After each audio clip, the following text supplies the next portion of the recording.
বিসমিল্লাহির রহমানির রহিম। শুরু করছি পরম করুণাময় ও অতি দয়ালু, যিনি রহমান এবং রহিম দয়া দান করেন, সে আল্লাহ পাকের নামে। এবং আমার মুর্শিদ কেবলা ডক্টর বাবা জাহাঙ্গীর বা ইমান আল সুরেশ্বরী, তার চরণে হাজারো ভক্তি রেখে আক্তাশা সিরাশা ফালুশা কাদুমশা মাওলা বাবা বেদম ওয়ার্সি আমার পাক চরণে ভক্তি রেখে আজকে কিছু কথা বলবো বট গাছ কাটা নিয়ে। বটবৃক্ষ হলো আমাদেরকে অক্সিজেন দেয়, যে কোনো বৃক্ষই হোক আমাদেরকে অক্সিজেন দেয়। আমরা আমাদের প্রাণ শক্তি এই অক্সিজেন থেকে পাই। কারণ এই অক্সিজেন যদি আমাদের কিনে ব্যবহার করা লাগতো, তাহলে আমরা বুঝতাম আমাদের বছরে কতটুকু অক্সিজেন বা কত টাকার, কত লক্ষ টাকার অক্সিজেন লাগে। একজন যখন হার্টের রোগী অসুস্থ হয়ে যায়, তখন তার অক্সিজেন, অনেকে আছে অক্সিজেন ছাড়া চলতেই পারে না, এমন অবস্থা হয় অনেক রোগীর, বছরকে বছর অক্সিজেন দিয়ে চলে। তো তারা বুঝে আসলে অক্সিজেনের মূল্যটা কি, তাদের পিতা মাতার প্রতি অক্সিজেন খরচ করতে কত টাকা লাগে, তারা এটা ভালো করে জানে। তো আমরা এমনই অজ্ঞ জাতি যে আল্লাহ পাক রাব্বুল আলামিন তার কোরআনে বলতেছেন, আল্লাহর সৃষ্টি জগতের প্রত্যেকটা মাখলুকাত সেজদায় রত। একমাত্র জিন এবং ইনসান ছাড়া তারা ইচ্ছা করলে সেজদা দিতেও পারে, নাও দিতে পারে। এই সেজদারত 18,000 মাখলুকাতের সমস্ত মাখলুকাত শুধু জিন এবং ইনসান ছাড়া তারা সেজদায় রত আছে, মানে সেজদায় অবস্থায় আছে, তাকে বলা হয় সেজদায় রত। এখন শিরক যদি বাস করে, তাহলে মানুষের অন্তরে বাস করে। সৃষ্টির কোথাও ভুল নাই। আল্লাহ পাক কোরআনে বলতেছে, তোমরা পূর্ব পশ্চিম যেদিকে তাকাও আমারই চেহারা, অথচ তুমি দেখতে পাও না। পাত্তাকে যে থাপা মাইরা ধরা একজন উকিল। আমরা তো উকিল তো ধরি না। উকিল ধরে জ্ঞান অর্জন করে মোরাকাবা মুশাহেদা করলে সে না বুঝতে পারবো সৃষ্টির কোথাও ভুল নেই। তো এই জন্যই আমরা আরেকটা পড়ি, সৃষ্টির কোথাও ভুল নাই, পড়ি ঠিকই, কিন্তু ভুল আমরা খুঁজে পাই। আমরা নবী রাসূলের মধ্যেও খুঁজে পাই, সেটা তো প্রতিবাদ করিয়েই। আজকাল আমাদের আলেম সমাজ এই সৃষ্টির তৌহিদও ভুল খুঁজে পায়। এরা আসলে সৃষ্টির তৌহিদ রাজ্যটা কি আদৌ এরা বোঝে কিনা আমার জানা নাই। তবে আমার মনে হয় তারা এই তৌহিদ রাজ্যের বিষয়টা জানেই না। তারা সূরা আর রহমানের মধ্যে পরিষ্কারভাবে বলা আছে, চন্দ্র সূর্য তারকারাজি সকল কিছুই সিজদারত। যেরকম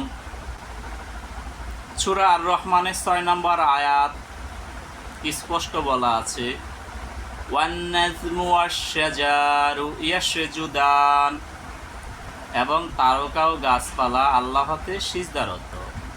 সূরা হজের 18 নম্বর আয়াতে বলা হয়েছে, আলাম তারা আন্নাল্লাহা ইয়াসজুদু লাহু মান ফিস সামাওয়াতি ওয়া মা ফিল আরদ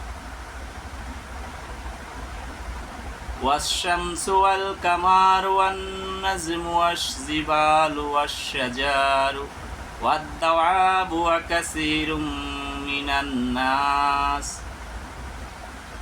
হে রাসূল, আপনি কি দেখেছেন না, নিশ্চয় আল্লাহকে সিজদা করে যাহা কিছু আছে আকাশমণ্ডলীতে ও পৃথিবীতে, চন্দ্র সূর্য তারকারাজি, পাহাড় পর্বত বৃক্ষরাজি, জীবজন্তু এবং মানুষের মধ্যে অনেকেই। তাহলে মানুষের মধ্যে অনেকেই এবং সৃষ্টির 18,000 মাকলুকাতেই আল্লাহতে সিজদারত, এমনকি অন্য অন্য সূরাতে আছে তারা আল্লাহর তবজি জপে, তবজি জপ অবস্থায় আছে। এখন এই যে আমরা শিরেক শিরেক বলি, শিরেক তো মানুষের অন্তরে ভাই, শিরেক তো সৃষ্টি তহিদে নাই। তহিদে তারাই বাস করে যারা পাপ করার বিধান নাই। তাহলে একটা বট গাছ, বটবৃক্ষ, তার ঢালে একটা সাপও থাকতে পারে, একটা পাখিও থাকবে, এবং হিংস্র পশু পাখিও তার গাছে, তার ঢালে বাসা বাঁধে, এবং মানুষ ছায়া পায় এবং অক্সিজেন পায়। আমরা যতটুকু জানি, বিজ্ঞানও বলে গাছ যত বড় হবে তার থেকে অক্সিজেন বেশি পাওয়া যাবে। তাই একটা শ্রমিক, একটা মানুষ যখন মাঠে অনেক হয়রান হয়ে যায় রৌদ্রের তাপে, তখন একটা মানুষ কিন্তু একটা পথিক একটা বট গাছ দেখলে তার নিচে ছায়া বসে, শরীরটা শান্ত হয়ে যায় কিছুক্ষণ বসলে, কারণ বট গাছ যত বিশাল হবে ততই অক্সিজেন দেবে। সরকারিভাবে বলা আছে বট গাছ, বড় বড় গাছ বা 100, 150, 200 বছর যে গাছগুলো হয়ে গেছে, অনেক জায়গায় দেখা যায় সরকারিভাবে, সরকারি যদি রোডও পড়ে, ওই রোডের সামনে সরকারি গাছ, বট গাছগুলো কাটে না, সরকার অনুমোদন দেয় না, আমাদের সমাজে নাই। আর এই গাছগুলো কেন কাটে না? কারণ এমনি ঢাকা শহর, এমনি আমাদের দিন দিন একটা গাছ কেটে ফেলে মানুষে, কিন্তু একটা গাছ লাগায় না। আগে দেখতাম বাপ চাচাদেরকে অনেক গাছ গাছালি লাগাইতো, এখনকার পোলাপাইন তো সেটা লাগাই না। আমরা লাগাইছি যতটুকু পারছি লাগাইছি, কিন্তু শিক্ষা প্রতিষ্ঠানগুলোতে আমাদেরকে গাছ লাগানোর প্রশিক্ষণ দিতেন এবং ছাত্ররা লাগায়, এখনও অনেক স্কুল মাদ্রাসায় দেখা যায়। কিন্তু আমরা কি করলাম, একটা বট গাছ হিন্দুরা পূজা দেখ, সেটা তাদের মনের বিষয়, পূজা দিল, কিন্তু আমরা কি করলাম, এই বট গাছটাকে কেটে ফেললাম। এখন এই কেটে ফেলে এটা কি লাভ করলাম, শিরক মুক্ত করলাম, নাকি বরঞ্চ এই সমাজে দ্বন্দ্ব সৃষ্টি করে দিলাম? আসলে শিরক কি? শিরক তো মানুষের অন্তরে বাস করে, তৌহিদে নয় ভাই। এই যে আমাদের মৌলবাদী সমাজগুলা, যে আপনারা যে এগুলা করেন, মানুষ তো আপনারা এগুলা জানতেছে, আপনারা কি করতেছেন? আপনারা ক্ষমতায় না যায় এরকম করতেছেন, ক্ষমতায় গেলে কি করবেন ভাই? আমার এক ভাইকে আমি বলছিলাম যে আপনি সারা জীবন শুনে আসছেন কোরআনে যে ইবলিস, যা আজাজিল, যে আমরা ইবলিস শয়তান বলি, ইবলিস খান্নাস মুরদুর, তাকে বলছিলাম ভাই, ইবলিসকে সারা জীবন দেখছেন ধর্ম থেকে মানুষকে বিপদে নিয়ে যায়। তাই আমার আল্লাহ পাক রাব্বুল আলামিন আমাকে একটা জিনিস অবগত করছেন, তো সেটুকু বোঝার জন্য বুঝলাম, পরে ওই ভাইকে বললাম যে ভাই, ইবলিস এবারে দেখেন ধর্মের জন্য, যারা ধর্মীয় শাসন করতে চায়, হ্যাঁ, ইবলিসও দেখবেন এবারকা ধর্মের পথে যারা আছে তাদেরকে সাপোর্ট দিবে। তা আমার ওই ভাই বলছে যে কিভাবে? আমি বলতেছি দেখেন, এই যে মাজারগুলা ভাঙতেছে, ভাঙার পরে দেখবেন এই যে ভাঙতেছে, তো এগুলা কিন্তু যারা করতেছে তারা অবশ্যই দুষ্ট লোক, যারা পূর্বপুরুষের ধর্ম, যারা পূর্বপুরুষ যার থেকে ধর্ম পাইল, যেই নামের পর তারা মুসলমান, যারা ধর্ম প্রচার করলো, তাদেরকে আজ অস্বীকার করতেছে আর তাদের মাজারগুলা ভাঙতেছে। তো আল্লাহ কোরআনে বলা হয়েছে যে আল্লাহর ওলিদের সাথে যে যুদ্ধ ঘোষণা করে, আল্লাহ স্বয়ং তার প্রতি যুদ্ধ ঘোষণা করে। তো ওই ভাই বললো সেটা তো বুঝলাম, যে ইবলিস কিভাবে সহযোগিতা করবে। আমি বললাম যে ভাই, ইবলিস কিন্তু আল্লাহকে মানে, পুরা পূর্ণভাবে মানে এবং বিশ্বাস করে, তাই না? বলতেছে হ্যাঁ। ইবলিস যদি আল্লাহকে মানে, একটা আল্লাহর রসুল, একটা আল্লাহর অলি কতটুক ত্যাগ স্বীকার করে অলিতে পরিণত হয়, মুমিনে পরিণত হয়। সবচেয়ে থেকে বড় সাক্ষী কিন্তু মহা প্রেমিক বলেন আর আজাজিল বলেন, এবং কি তার পরবর্তী ধাপ ইবলিস বলেন, খান্নাস বলেন, মুরদুদ বলেন, তার কিন্তু বড় ভূমিকা। সে নিজেই সাক্ষী। একটা সাধারণ মানুষ মুমিনে পরিণত হয়, এরপরে রসুলে, এরপরে অলি আবদাল, মুমিনের পরে অলি আবদাল, এরপরে যায় রসুল পরিণত হয়। এর থেকে বড় সাক্ষী আর কারগো লাগে না। তো ইবলিসও তখন দেখলো, আরে আমি তো মানুষকে কুপরামর্শ দেই ধর্মের থেকে দূরে থাকার জন্য, আর এরা দেখতেছি একজন সঠিক মানুষকেই, যারা ধর্মের জন্য নিজের সমস্ত কিছু উৎসর্গ করে দিছে, আজ তাদেরকেই তারা ক্ষতিগ্রস্ত করতেছে, তাদের রোজাটুকু ক্ষতিগ্রস্ত করতেছে। এই জন্য ইবলিসও দেখবেন ধর্মের জন্য অনেকটাই পক্ষপাতী থাকবে এবার। তো বলতেছে কিভাবে, আমি কি এই যে অলি আল্লাহদের মাজারগুলা ভাঙতেছে, আল্লাহ যুদ্ধ ঘোষণা করবে, তা আল্লাহ তো ইশারায় করে অলি আল্লাহদের উপরে যারা ভাঙচুর করে বা অত্যাচার করে, তা আল্লাহ তাদের প্রতি যুদ্ধ করে। ইবলিস কিন্তু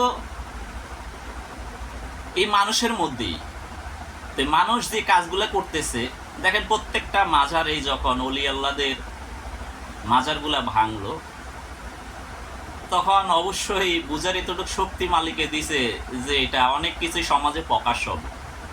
এবং আমি একটা গানেও লিখছিলাম, চোখ রাখো মন খবরে অনেক কিছু পাল্টাতে পারে, হাঁস গেল মুরগি গেল, গেলে মাছের মাথারে অনেক কিছু পাল্টাতে পারে। তো তারা যখন মাজারগুলা ভাঙতেছে, আল্লাহ কি করলো, আল্লাহর অলিরা, আল্লাহর ওদের সম্মান আছে এবং আল্লাহ ধরে রাখবে। আল্লাহ তো কলকবজার মালিক, অন্তপক্ষে অলির সাথে বিরোধিতা করলে সে যত বড়ই মেজাজি ইবলিশ হোক, কিন্তু আল্লাহ ইচ্ছা করলে তার হাকিকত প্রমাণ করে দিতে পারে।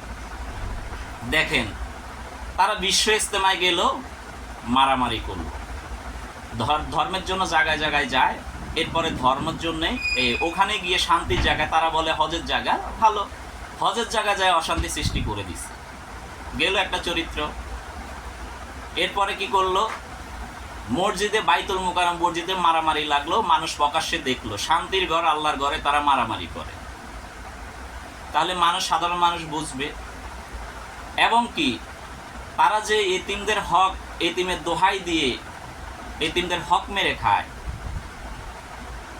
তারা দিনের বেলা 10 বাড়িতে গরু খায়, শরীরে উত্তেজিত ভাব হয়, রাত্রের বেলা বলৎকার করে, যতগুলা মাজার ভাঙছে দেখবেন এর থেকেও বেশি বলৎকার কইরা তাদের গোপনীয়তা আল্লাহ প্রকাশ করে দিচ্ছে। আল্লাহ বলতেছে হাসরে মাঠ, বিচার দিবস হলো হাসরে মাঠে, যখন আল্লাহ দেখে একটা বান্দায় বেশি বাড়াবাড়ি করে, একটা গোত্র, একটা জাতি বেশি বাড়াবাড়ি করে, ধর্ম নিয়ে মিথ্যা অত্যাচার করে, তখন কি করে, তখন আল্লাহ তাদের গোপনীয়তা প্রকাশ করে দেন। উনি কোরআনে বলছো, আমি ইচ্ছা করলে সবাই গোপনীয়তা প্রকাশ করে দিতে পারি, কিন্তু আমি দেই না। তোমরা যদি মানুষের গোপন ধরে রাখো, আমিও তোমাদের গোপন ধরে রাখবো। এখন অলি আল্লাহদের হাকিকত নিয়ে যারা এরকম করলো, দেখেন তাদের হাকিকত আল্লাহ তাআলা এই বলৎকারের মধ্যে প্রকাশ করে দিলেন। তাইলে যারাই মাজার ভাঙলো, তাদের চরিত্রগুলাই উঠে পড়লো সামনে, তাহলে কি এটা থেকে আমি বলতে পারি না যে ইবলিশ ধর্মের জন্য সহায়তা করছেন? কারণ হাকিকত চিন্তা করতে দেখবেন যে হাকিকতে ইবলিস নাই। হ্যাঁ, হাকিকতে ইবলিস নাই, মেজাজিতে ইবলিস আছে। আল্লাহ হাকিকতে ইবলিস বানান নাই, কারণ সত্যের মধ্যে কখনো ধোঁকা নাই, আর সত্যের মধ্যে হাকিকত মানে সত্য, সত্যের মধ্যে ইবলিস নাই। ইবলিস বোঝানো হয়েছে আজাজিলকে দিয়ে, সে আজাজিলকে দিয়ে বোঝানো হয়েছে, ব্যক্তি আজাজিলকে দিয়ে বোঝানো হয়েছে। যদি না বোঝানো হইতো তাইলে ইবলিস যে মানুষই, তাইলে আমরা বুঝতাম না। আল্লাহ এই জন্য বলছে ইবলিস শয়তান তোমাদের প্রকাশ্যের শত্রু। তো প্রকাশ্যের শত্রু হইলে প্রকাশ্যেই তো থাকবে। তারা যে এই যে অক্সিজেন, এই যে গাছটাকে মেরে ফেললো, কাটলো, মানুষের লক্ষ লক্ষ মানুষের নিঃশ্বাস নিত, অক্সিজেন নিত, তারা কি একবারও জানে তার যে নিঃশ্বাসটা নিচ্ছে, সেই নিঃশ্বাসটা ওই গাছ তাকে দিচ্ছে অক্সিজেন? হ্যাঁ, কি বলবো ভাই, তারা এমনই অজ্ঞ জাতি। এই জন্যই আসলে কি তাদের কর্মগুলা মানুষ যদি আজকে না দেখতো, হ্যাঁ, তাহলে তারা সাধারণ মানুষ বুঝতো না। আমরা হয়তোবা ভাবছি আমাদের সরকার চলে গেছে, দেশে কি হচ্ছে না, কোনো সমস্যা নাই, অহংকার করলে সবাই পতন আছে। আমি কোনো সরকারের সাপোর্ট নিয়ে কথা বলতেছি না, কিন্তু আমার মনে হয় গিয়ে ভালোই হয়েছে। যদি না যাইতো তাহলে এই হাকিকতগুলো প্রকাশ হইতো না। আজকে হিন্দুস্থানে আমাদের মুসলমান ভাইদেরকে কোপাইতেছে দিনে দুপুরে। কেন কোপাইতেছে? আজকে বাংলাদেশও কিছু কিছু জায়গায় দেখতেছি নির্যাতন হচ্ছে, দিনে দুপুরে মানুষ কোপায় মারতেছে। কেন মারতেছে ভাই? আপনারা তো শান্তি শান্তি বলেন, তো শান্তি যদি মনের ভিতরে না থাকে আপনি শান্তি পাবেন কই ভাই? আপনি যদি মন থেকে শান্তিটা ভালোবাসতেন তাহলে রাসূলের আদর্শ একটা গাছকে অক্সিজেন যে দেয়, একটা গাছকে করার জন্য, অক্সিজেন দেওয়ার জন্য আরো লাগাবেন আপনি। আপনি সেখানে কি করলেন? একটা গাছকে কেটে দিলেন। তবু একটা বট গাছ, 100 বছরের একটা বট গাছ কতটুকু পরিমাণে অক্সিজেন দেয় আপনি কি ধারণা আছে? আপনাদের ধারণা নাই। তার কি বলবো, আপনারা যে অজ্ঞ জাতি, মানুষের এটা জানার দরকার। আমার তো মনে হয় তাদেরকে 5 বছর না দিয়ে জনগণের কোনো ভোটের দরকার নাই, তাদেরকে 1 বছর রাখার দরকার সিংহাসনে, যে তারা কি করতে চায়। দেখবেন আমি বিশ্বাস করি, আপনারাও বিশ্বাস করবেন যে তারা, আপনারাই বসাইবেন, আপনারাই পিটাই নামাইবেন এবং সারা জীবনের জন্য তাদের ফতুয়া মারা বন্ধ হয়ে যাবে ভাই। তাদেরকে বসতে দেন, তাদেরকে সিংহাসনে বসতে দেন, বসতে দিয়ে দেখেন তারা কি করে। কারণ জনগণের থেকে তো বেশি শক্তি তাদের হয় নাই। আপনারা তাদেরকে, আমার অনুরোধ, সরকার যদি আমার কথা শুনেন, এই অদমের পাপির কথা শুনেন, অবশ্যই তাদেরকে ডক্টর ইউনূসকে না দিয়ে তাদেরকে সরাসরি মনে করেন সিংহাসনে বসাই দেন 1 বছরের জন্য, 6 মাসের জন্য। দেখেন তারা কি করে, দেশের হাল কি করে, তারা কেমন শিরিক করতেছে আর কি কি ধ্বংস করতে পারে। আরে মিয়া, শিরিক তো মানুষের মনে বাস করে, আপনার মনে।